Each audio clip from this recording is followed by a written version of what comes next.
Ferdinand R. Marcos Jr. reported on the country's economic stats for the second quarter of 2024. The chief executive noted that the Philippine economy grew by 6.3% in the second quarter of this year, which is one of the highest growths recorded for the ASEAN region. The leader of the land attributes this development to the increase in the country's investments due to government's Build Better More program.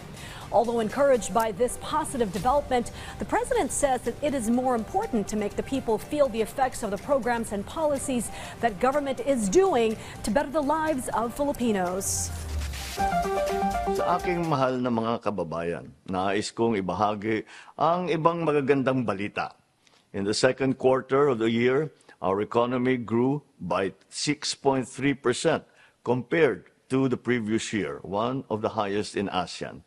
This is due to the increase in investments and construction under the Build Better More program. Bagamat maganda ang datos na ito, wala itong kabuluhan kung hindi maramdaman ng ating mga kababayan. Kaya't patuloy ang ating pagbibigay ng sapat at kalidad na trabaho. This June, the unemployment rate dropped to 3.1%, one of the lowest on record for the last 2 decades.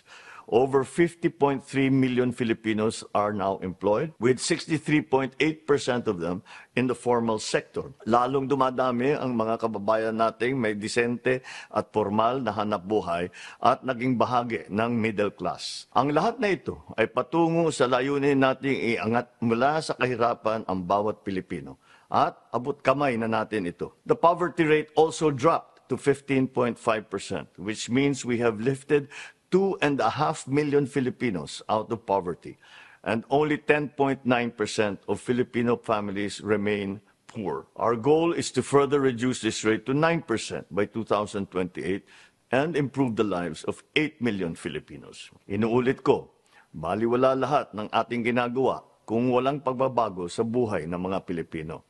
So I assure you, this government will continue to invest in job-generating infrastructure, social protection programs, health, and education for all Filipinos. We will not rest on our laurels, but use them to propel us forward into social and economic transformation. Tayo po ay paparating na sa bagong Pilipinas.